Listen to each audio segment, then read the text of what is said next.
Hello everyone, this is पुखराज कुमार शाह और आज हम लोग करेंगे एक्सरसाइज 4.3 का क्वेश्चन नंबर 4, 5, 6, 7, 8। इससे पिछले वाले वीडियो में हम आपको कंसेप्ट समझा दिए थे और 3 क्वेश्चन भी हम लोग सॉल्व किए थे। तो इस वीडियो में हम लोग 4, 5, 6, 7, 8 को सॉल्व करेंगे। तो स्टार्ट करने से पहले आई होप आपने अपना मैथ्स बुक और नोटबुक साथ में रख लिया होगा।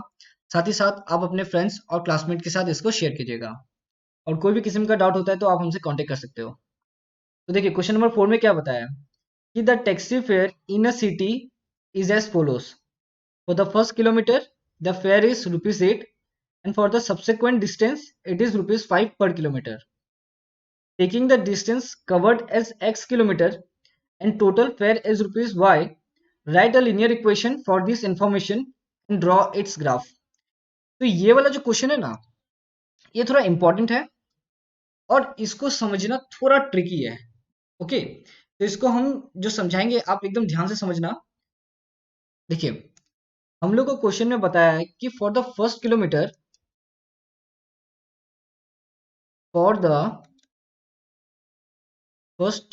किलोमीटर जो अभी हम लिखेंगे ना, वो आप अपना नोटबुक में मत लिखना। वो बस हम समझाने का पॉइंट ऑफ व्यू से बता रहे हैं। बाद में जब हम अच्छे से लिख देंगे तो उसको आप अपना कॉपी में नोट डाउन करना। बस ये आप समझने की कोशिश करना, ठीक है। तो क्वेश्चन में दिया गया है कि for the first time fair कितना होगा, for the first kilometre fair कितना होगा आपका रुपीज 8। और सब्सिक्वेंट किलोमीटर या सब्सिक्वेंट डिस्टेंस, ओके, तो सब्सिक्वेंट डिस्टेंस में कितना हो जाएगा फेयर आपका रुपीज 5। सबसे पहले सब्सिक्वेंट डिस्टेंस क्या होता है? सब्सिक्वेंट डिस्टेंस वो डिस्टेंस होता है जैसे मान लीजिए कि आपका पहला स्टेप कंप्लीट, जो आने वाला स्टेप होगा या आने वाला डिस्टेंस होगा ना, उसको कहा जाता है subsequent distance. Okay, I hope आपको समझ में आ गया होगा। अब देखिए, पहला फर्स्ट किलोमीटर के लिए बता दिया गया था फेयर कितना है, 8 रुपीज। सब्सिक्वेंट डिस्टेंस का फेयर कितना बता दिया, 5 रुपीज। तो taking the distance covered at as X kilometre, so distance हम लोग को बता दिया गया है कि एक्स किलोमीटर हम लोग को कंसिडर करना है। And total fare as rupees y, और टोटल फेयर कितना कंसिडर करना है, y. Okay, write a linear equation for this information and draw its graph. अब हम लोग को इस बेसिस पे एक इक्वेशन फॉर्म करना है। तो इक्वेशन इन टू वेरिएबल ही होगा ऑब्वियसली, क्योंकि आपको एक्स और वाई दिया गया है तो दो वेरिएबल होगा। और वो इक्वेशन का हम लोग को ग्राफ बनाना है। आई होप आपको क्वेश्चन समझ में आ गया होगा। आप समझिए, देखिए, ये वाला पॉइंट को आप समझिएगा, ठीक है। आपका पहला किलोमीटर दे दिया गया है। मान लीजिए ये हो गया फर्स्ट किलोमीटर, और ये फर्स्ट किलोमीटर का फेयर कितना है, रुपीज 8। आपको दूसरा किलोमीटर है, ओके, तो दूसरा किलोमीटर का मान लीजिए ये है रुपीज आपका 5, ये सेकेंड किलोमीटर है। और जो थर्ड किलोमीटर है उसका भी रुपीज होगा 5, क्वेश्चन में बता दिया गया है। अच्छा, इस तरह से अगर हम फोर्थ किलोमीटर, 5, 6, 7, अगर ऐसे करके किलोमीटर लेते रहे, मान लीजिए टिल एक्स किलोमीटर, तो फेयर भी तो 5 बढ़ते रहेगा ना। यहाँ भी 5 होगा, यहाँ भी 5 होगा, यहाँ भी 5 होगा, ऐसे चाहते चाहते अप टू एक्स टाइम्स, है कि नहीं, अप टू एक्स टाइम्स तक होगा। समझिएगा ये वाला। पहला फेयर था आपका 8 रुपीज, सेकेंड फेयर था आपका 5 रुपीज, थर्ड किलोमीटर का फेयर कितना हो जाएगा, फिर 5 रुपीज, फोर्थ किलोमीटर के लिए फिर 5 रुपीज, ऐसे चलते रहेगा अप टू एक्स किलोमीटर तक।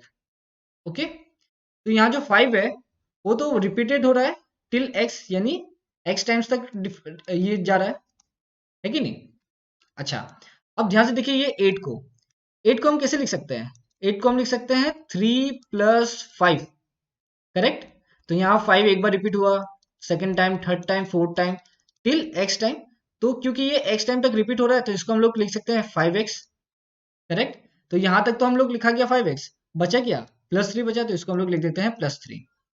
तो ये 5x + 3 क्या हो गया आपका, ये आपका हो जाएगा टोटल फेयर। यहाँ जो फेयर जो दिया गया है, fare is equal to y, तो ये जो फेयर दिया हुआ किस रेस्पेक्ट में दिया है, डिस्टेंस कवर्ड के रेस्पेक्ट में दिया है। तो हम लोग का टोटल डिस्टेंस कितना कवर्ड हो गया, टोटल डिस्टेंस आपका कवर्ड हो जाएगा 5x + 3, which is equal to, ये क्या हो जाएगा आपका fare, which is equal to y. Okay, हम लोग को दे दिया गया था ना कि टोटल फेयर कितना है, वाई। तो यहाँ 5 किलोमीटर, 5 रुपीज पर किलोमीटर है। तो यहाँ मान लीजिए एक्स किलोमीटर हो गया, तो 5 × x +3 जो यहाँ पर रिमेनिंग बच गया था, आई होप आपको ये समझ में आ गया होगा। यहाँ जो है ना डिस्टेंस है ना basically is directly proportional to the fare, मतलब डिस्टेंस जितना बढ़ेगा फेयर भी उतना बढ़ेगा, डिस्टेंस जितना कमेगा फेयर भी उतना कमेगा, यानी it likes x equal to y type का सिचुएशन हो रहा है। तो अगर हम लोग को टोटल फेयर कैलकुलेट करना है तो हम लोग को टोटल डिस्टेंस कैलकुलेट करना होगा। अब टोटल डिस्टेंस हमको पता नहीं, लेकिन हमको इतना पता है कि 5 रुपीज पर किलोमीटर का आपका चार्ज लेगा फॉर द सब्सिक्वेंट डिस्टेंस, और जो इनिशियल डिस्टेंस है उसका चार्ज होगा 8 रुपीज। तो 8 को हम लोग दो पार्ट में अम, दो पार्ट में अलग अलग कर दिया, वो हो गया आपका ₹5 और ₹3 का पार्ट में। तो इसलिए हम लोग लिख दिया 5x plus 3 which is equal to y. ये हो गया आपका लीनियर इक्वेशन। अब इस लीनियर इक्वेशन को हम लोग क्या करेंगे, इसका टेबल बनाएंगे और फिर हम लोग जाके इसका ग्राफ में हम लोग प्लॉट कर देंगे। तो इसका हम लोग फटाफट एक टेबल बना लेते हैं। तो टेबल बनाने से पहले इसको 5x minus y minus 3 equal to 0 ये फॉर्म में ला दो। ओके, तो या फिर ये वाला हो जाएगा आपका लीनियर इक्वेशन। लीनियर इक्वेशन और ये फॉर्म में क्यों, क्योंकि हम लोग को पता है ax plus b y plus c equal to 0, ठीक है ना। ये वाला फॉर्म है तो हम लोग ये फॉर्म में हम लोग ले लिए। अब यहाँ लिख देते हैं एक्स वाई, ये हो जाएगा आपका x, ये हो जाएगा आपका y। ओके, तो अगर हम x का वैल्यू 1 कंसिडर करते हैं तो y का वैल्यू कितना हो जाएगा, तो 5 into one plus 3 that is like 8, तो y का हो जाएगा 8, करेक्ट। अब हम x का वैल्यू 2 कंसिडर करते हैं तो y का वैल्यू कितना हो जाएगा, y का वैल्यू हो जाएगा 5 into two plus 3 that is like 13। अगर हम x का वैल्यू 3 कंसिडर करते हैं तो y का वैल्यू हो जाएगा 5 into three plus 3 that is like 15 plus 3 18, तो y का वैल्यू हो जाएगा आपका 18। ओके, यहाँ तक तो आई होप समझ में आ गया होगा। अब हम लोग एक ग्राफ बनाएंगे। अच्छा, ग्राफ बनाते समय आप चीज का ध्यान रखिएगा कि यहाँ जो y का वैल्यू है वो 8 13 13 18 इस तरह से जा रहा है। तो हम लोग को जो 1 2 जो लेंगे उसको आप ध्यान से प्लॉट कीजिएगा। ओके, तो ये हो गया 1 2 3 4 5, 1 2 3 4 5, यहाँ लिख दीजिए -1 -2 -3 -4, और यहाँ पर आ जाएगा 1 2 3 4 5, क्योंकि y तो पूरा 18 तक जाएगा, इसको आप छोटा छोटा ले लेना। 1 2 3 4 5 6 7 8 9, ठीक है, यहाँ तक आप ले लिए। अच्छा, आप अच्छे से बनाना, हम बस रफ में फटाफट बना दिया है। तो y का वैल्यू जब 1 होता है, x का वैल्यू जब 1 होता है तो y का वैल्यू आपका क्या होता है, 8 होता है। तो 1 2 3 4 5 6 7 8, यानी यहाँ पर आएगा। जब y का वैल्यू x का वैल्यू 2 होता है तो y का वैल्यू 13 होता है, यानी 9, ये हो जाएगा 8 9 10 11 12 13, यानी यहाँ पर आ जाएगा, सॉरी यानी यहाँ पर आएगा। जब x का वैल्यू 3 होता है तो y का वैल्यू 18 होता है, मतलब यहाँ पर आएगा। तो आप ध्यान से देखो, ये एक स्ट्रेट लाइन फॉर्म कर रहा है, तो बस आपको ये स्ट्रेट लाइन बना देना है। जरूरी नहीं कि ये ओरिजिन से पास हो, हर इक्वेशन ओरिजिन से पास नहीं होता है। आपको पता है कि x plus y equal to 0 यही एक इक्वेशन है जो ओरिजिन से पास होता है, ठीक है। तो आपको आई होप ये समझ में आ गया होगा। तो ये हो गया आपका इक्वेशन ड्रॉ, खत्म, ये आपका ग्राफ बन गया। तो ग्राफ बनाने से पहले हम लोग क्या किए, हम लोग ये इक्वेशन, ये हम देखिए ये वाला जो है ना आपको एकदम अच्छे से समझा दिया है। अगर फिर भी थोड़ा डाउट होता है तो दोबारा से ये वाला पार्ट का देख लीजिएगा, ये वीडियो देख लीजिएगा, ये वाला पार्ट का, तो आपको अच्छे से समझ में आ जाएगा। तो हम लोग सबसे पहले एक इक्वेशन निकाल दिए। इक्वेशन निकलने के बाद हम लोग एक टेबल बनाए जिससे कि हम लोग को अलग अलग सोल्यूशंस मिल गया। ये सारा सोल्यूशंस है। ये जो सोल्यूशन मिला हम लोग ग्राफ में प्लॉट कर दिए। और ध्यान रखिएगा जब भी आप प्लॉट कीजिएगा तो यहाँ पर पॉइंट्स लिखना मत भूलिएगा। तो 1 + 8 2, 13, और यहाँ आ जाएगा 3, 18। तो आप प्लॉट कर दीजिएगा। तो इसके साथ क्वेश्चन नंबर 4 कंप्लीट हो जाता है। अब हम लोग क्वेश्चन नंबर 5 में जाएंगे। तो क्वेश्चन नंबर 5 में सिंपल कर दिया है कि आपको ग्राफ दे दिया गया है, ठीक है, और अलग अलग इक्वेशन का ऑप्शंस दे दिया गया है। अब आपको पता करना है कि जो इक्वेशन है वो कौन सा ग्राफ के साथ मैच करता है। क्वेश्चन नंबर 5 बहुत ही सिंपल सा क्वेश्चन है कि from the choices given below choose the equation whose graphs are given in figure 4.6 and figure 4.7। तो अलग अलग फिगर्स दे दिया गया है। तो क्वेश्चन नंबर 1 में आप ध्यान से देखो कि जो ग्राफ दिया गया है वो जो इक्वेशन है वो इक्वेशन ओरिजिन से पास करता है, और हम लोग को पता है कौन सा इक्वेशन ओरिजिन से पास करता है, x plus y equal to 0। तो जो ऑप्शन में दिया गया है ना, ऑप्शन में 4 ऑप्शन दिया है, एक है y इक्वल टू एक्स, दूसरा है x plus y equal to 0, तीसरा है y equal to twice x, and चौथा ऑप्शन है 2 plus 3y equal to 7x। तो ये चारों ऑप्शन में से कौन सा ऑप्शन करेक्ट होगा? x plus y equal to 0, because we know कि this equation passes through the origin. तो आई होप आपको ये समझ में आ गया होगा। अब क्वेश्चन नंबर 2 देखते हैं। क्वेश्चन नंबर 2 आप खुद करने का ट्राई करना, तो करना कुछ नहीं है, आपको जो ग्राफ दिया है ना, ग्राफ में अलग अलग सॉल्यूशंस भी दे दिया गया है। फिगर 4.7 में देखना, फिगर 4.7 में देखना अलग अलग सॉल्यूशन दिया है। एक है आपका 2,0, एक है 0,2 और एक है -1,3। ये जो सॉल्यूशन है ना, ये सॉल्यूशन आप, ये जो चारों इक्वेशन है ना उसमें आप पुट करना, ठीक है। पहला इक्वेशन है आपका y इक्वल टू 3 प्लस 2, दूसरा इक्वेशन है आपका y equal to x minus 2, तीसरा इक्वेशन है y equal to minus x plus 2, और चौथा इक्वेशन आपको दिया गया है x plus 2y equal to 6। ये जो इक्वेशन है ना, ये इक्वेशन का जैसे ये x का वैल्यू है, ये y का वैल्यू है कि नहीं, इसको आप ये सारा इक्वेशन में पुट करना। पुट करने के बाद आप देखना कि कौन सा इक्वेशन सेटिस्फाई करता है। कैसे करेंगे? जैसे कि हम एक ठो आपको करके दिखाते हैं। मान लीजिए नंबर 3 का करते हैं, y equal to minus x plus 2, x का वैल्यू है -1,3, दूसरा है आपका 0,2 और तीसरा है आपका 2,0। मान लीजिए x का वैल्यू है -1, तो -1 plus 2 which is equal to -3, तो y का वैल्यू कितना आता है? -3 आता है। ओके, और सॉरी, इसमें करना क्या होगा, सबसे पहले लेफ्ट हैंड साइड हम लोग को लेना होगा। तो आप क्या करो, x को इधर में ले आओ, तो x plus y equal to 2 हो जाएगा। ओके, अब लेफ्ट हैंड साइड ले लो, left hand side x plus y ले लिए, x का वैल्यू है -1, y का वैल्यू है 3, तो हम लोग को आया 2 which is equal to right hand side. Correct, right hand side में क्या था? 2 था। उसी तरह एक बार और फिर से ले लो, left hand side is equal to x plus y, x का वैल्यू होगा 0, वाई का वैल्यू हो जाएगा 2, तो which is equal to right hand side, ये भी सेटिस्फाई कर रहा है। अब एक और ले लो, एक्स प्लस वाई, एक्स का वैल्यू है 2, वाई का value 0 which is equal to 2, which is equal to right hand side. यानी ये जो इक्वेशन है, ये इक्वेशन आपको सेटिस्फाई कर रहा है, y equal to minus x plus 2। अगर आपको देखना है कि कौन सा इक्वेशन सेटिस्फाई नहीं कर रहा है, तो मान लीजिए पहला इक्वेशन हम लोग ले लेते हैं, y equal to x plus 2, इसको आप फॉर्म में लिया, minus x plus y equal to 2। X का जो सोल्यूशन है हम लोग लिख देते हैं 2,0, और ये हो जाएगा आपका -1,3। अब देखिए लेफ्ट हैंड साइड ले लीजिए, minus x plus y, minus x का वैल्यू है -0, तो 0 लिख दो, और y का वैल्यू आप लिख दो 2, तो ये तो हो गया, ये तो सेटिस्फाई कर रहा है which is equal to right hand side. चलिए, ये सेटिस्फाई कर रहा है।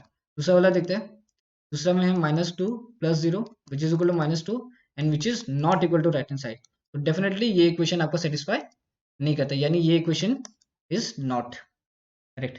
तो आई होप आपको ये समझ में आ गया होगा कि किस प्रकार किए थे। क्वेश्चन नंबर 5 बहुत ही सिंपल है, ठीक है। आप पहले फॉर्म में लिया, फिर left hand side equal to right hand side करना, और आपको आंसर मिल जाएगा। तो क्वेश्चन नंबर 4 और क्वेश्चन नंबर 5 आई होप आपको समझ में आ गया होगा कैसे हम किए हैं, ठीक है। क्वेश्चन नंबर, ये रहा क्वेश्चन नंबर 4 और क्वेश्चन नंबर 5। ओके, तो क्वेश्चन नंबर 4 का एक्चुअली हम अच्छे से लिखे नहीं है, हम अच्छे से एक बार, क्योंकि आपको हम बस एक कंसेप्ट समझाते थे, ये अच्छे से हम लिख के नहीं दिए थे, तो क्वेश्चन नंबर 4 का हम अच्छे से लिख के दे देते हैं आपको। क्वेश्चन नंबर 5 कैसे करना है ये आप देख लिए हैं। क्वेश्चन नंबर 5 का हम एक कराई दिया आपको, ये वाला पार्ट हम करा दिए है।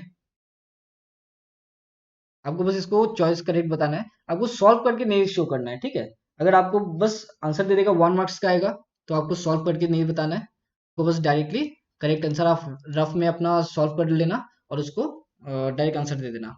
अगर 2 या 3 मार्क्स का रहता है, तब आप सॉल्व करके बताना, और सॉल्व कैसे करना है, तो सॉल्व करने के लिए हम आपको दिखाई दिया है, आपको ये क्वेश्चन, ये सोल्यूशन दे दिया रहेगा, ऑप्शन दे दिया रहेगा, तो ये नहीं लिखना है, आपको डायरेक्ट इक्वेशन लिखना है।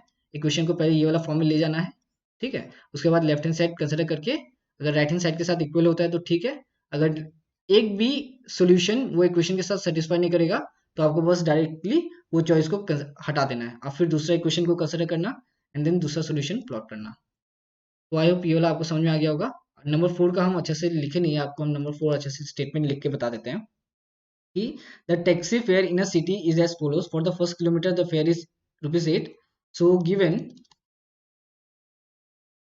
fare for first kilometer equal to ₹8, okay, and for the subsequent distance it is ₹5 kilometer, तो यहाँ आप लिख दो subsequent distance, fair for subsequent distance, fair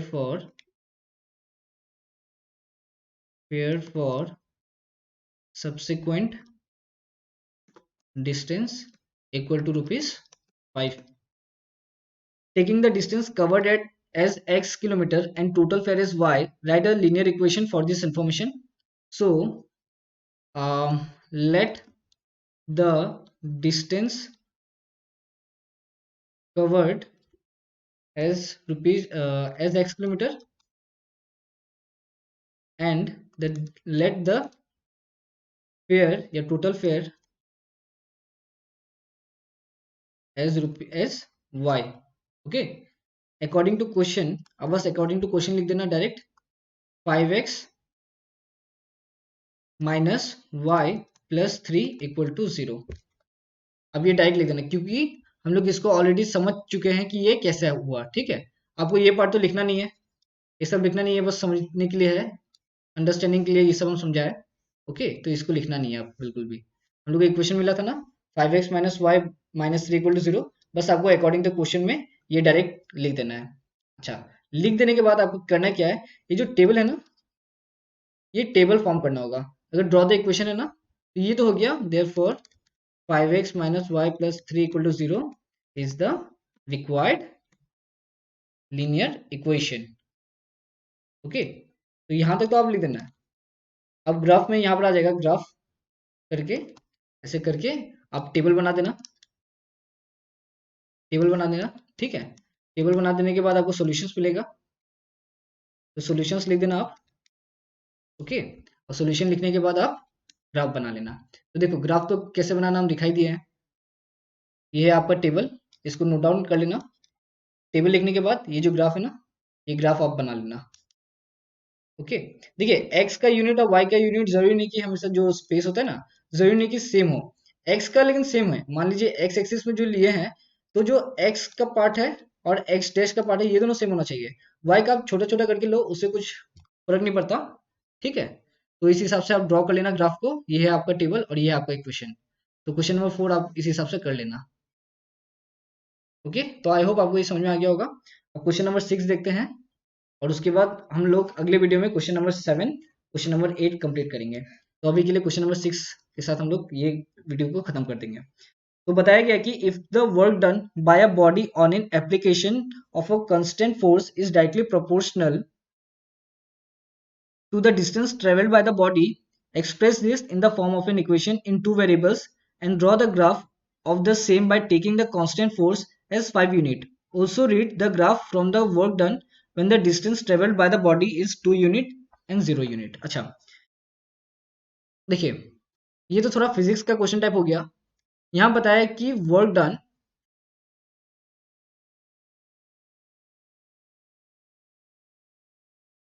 is equal to force into distance. ये एक फॉर्मूला है, फिजिक्स का फॉर्मूला है। ठीक है, अच्छा इस बेसिस पे ही हम लोग ना सॉल्व करेंगे। क्वेश्चन में बोला गया है कि if the work done by a body on an application of a constant force, मान लीजिए ये आप हो, ठीक है, और ये हो गया टेबल एक, आप इसको पुश कर रहे हो।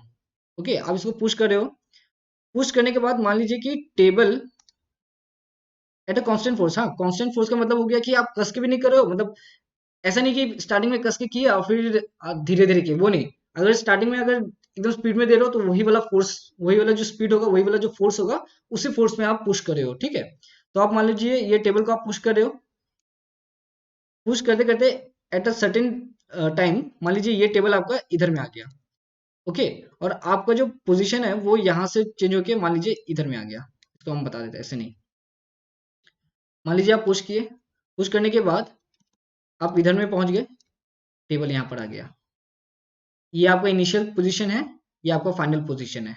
ओके, तो ये तो डिस्टेंस कवर्ड हुआ ना आपके थ्रू। तो जब आप वर्क डन किए, यानी जब आप पुश किए वो टेबल को at of a constant force, मतलब एक कांस्टेंट फोर्स में आप पुश कर रहे हो, तो क्या हुआ, आपका डिस्टेंस कवर्ड हो गया, एक छोटा सा डिस्टेंस कवर्ड हो गया। तो यहाँ क्वेश्चन में ये बताया गया है कि if the work done of a body on an application of a constant force is directly proportional to the distance travel by the body, यानी work done is directly proportional to the distance. मतलब जितना ज्यादा आप काम करोगे उतना ज्यादा आपका डिस्टेंस कवर होगा। ठीक है, जितना ज्यादा आप टेबल को पुश करते रहोगे, जितना देर तक पुश करते रहोगे, तो उतना ही आपका डिस्टेंस कवर होगा। ठीक है, आई होप ये समझ में आ गया होगा। ज्यादा इन डेप्थ नहीं जाना है, ये मैथमेटिक्स है, फिजिक्स नहीं। तो बस एक छोटा सा कंसेप्ट है, work done is equal to force into distance. तो क्या होता है वर्क डन, क्या कैसे हुआ, डिस्टेंस, डिस्प्लेसमेंट, ये सब थोड़ा हम समझा दिए। ओके, तो देखिए हम लोग को फॉर्मूला पता है कि work done is equal to force into distance. Okay, यहां तक हम लोग का कंसेप्ट क्लियर हो गया। अब देखिए बोला क्या है कि express this in the form of an equation in two variable. Okay, draw the graph of the same by taking the constant force as 5 unit. Also draw the graph the work done when the distance covered by the body is 2 unit. Okay, यहां तक हो गया। मान लीजिए work done को हम consider करते हैं y। लेट, अब देखिए अब हम क्वेश्चन हम लोग लिखेंगे उसी हिसाब से आप एग्जाम में अपना लिखिएगा। ठीक है, तो यहां तक लिखने का जरूरत नहीं है, ये बस हम समझाने का पॉइंट ऑफ व्यू से किए हैं। अब देखिए आप लिखेंगे let the work done be y, let the distance covered by body be x. Okay, so according the question y is directly proportional to x, correct, which implies y is equal to force. Force का unit कितना था 5 into x. यहाँ जो है ना since, अच्छा इससे पहले हम लोग एक कर देते, अच्छा यहीं पे लिख देते, सिंस गिवन फोर्स का कितना यूनिट था इज इक्वल टू 5 यूनिट। अब फॉर्मूला में देखो, फॉर्मूला में क्या है, work done is equal to force into distance, correct. तो यहाँ वर्क डन क्या है, y है, ये आपका हो गया वर्क डन, 5 हो गया आपका फोर्स, और x है आपका डिस्टेंस। तो work done is equal to force into distance, ये हो गया आपका अकॉर्डिंग टू द क्वेश्चन, क्योंकि क्वेश्चन में बता दिया गया था कि y is directly proportional to x, which implies y equal to 5x, और जो 5 है वो आपका गिवन फोर्स है। ओके, तो यहाँ तक आपको समझ में आ गया होगा। अब देखिए ये तो हो गया आपका linear equation, therefore y is equal to 5x is the required linear equation, the required linear equation. अब यही इक्वेशन का हम लोग को क्या करना है, ग्राफ बना देना है। तो ग्राफ बनाने के लिए सबसे पहले हम लोग क्या करेंगे, टेबल बनाएंगे। ओके, तो टेबल बनाने के लिए सबसे पहले अब इस हिसाब से टेबल बना लेना, एक्स वाई, इक्वेशन है आपका y इक्वल टू 5x। तो टेबल आप बना लो। तो सबसे पहले y इक्वल टू 5x लिख देंगे। तो अगर x का वैल्यू 0 होता है तो y का वैल्यू क्या होगा, 0 होगा। x का वैल्यू अगर 1 होगा तो y का वैल्यू 5 होगा। x का वैल्यू 2 होगा तो y का वैल्यू 10 हो जाएगा। अब इसको ग्राफ बना लो। तो ये हो जाएगा 1 2 1 2 3 4, ये हो जाएगा -1 -2 -3, और ये हो जाएगा -4। ओके, अच्छा ये तो हो गया। अब y का वैल्यू 10 तक जाएगा, तो 1 2 3 4 5 6 7 8 9 10, मान लो यहाँ तक जाएगा। अब जब x का वैल्यू 0 होता है तो y का वैल्यू 0 हो जाएगा। x का वैल्यू 1 है तो y का वैल्यू 5 हो जाएगा, यानी 1 2 3 4 5, यानी यहाँ पर आएगा। x का वैल्यू 2 है तो y का वैल्यू 10 होगा, तो यहाँ तक जाएगा। हो गया। अब ये आपका ओरिजिन से ऐसे करके बना देना, ये हो जाएगा आपका ग्राफ। ये लिख दो 0,0, ये हो जाएगा 1,5, और ये हो जाएगा 2,10। ये हो गया आपका ग्राफ। ठीक है, ये इज द रिक्वायर्ड इक्वेशन। तो आई होप आपको ये समझ में आ गया होगा, बहुत ही सिंपल सा क्वेश्चन है। ठीक है, अच्छा ये तो हो गया। अब हम लोग करेंगे नंबर 1 जो दिया है, also read the graph the work done when the distance travel by the body is 2 unit. अब देखिए हम लोग को फॉर्मूला क्या मिला था, फॉर्मूला ये मिला था कि work done is equal to force into distance, correct. अच्छा वर्क डन कितना दिया है हम लोग को, वर्क डन हम लोग को 5 is equal to y is equal to 5x है, मतलब ये हम लोग का इक्वेशन था। ओके, तो हम लोग क्या लिख सकते हैं इधर में,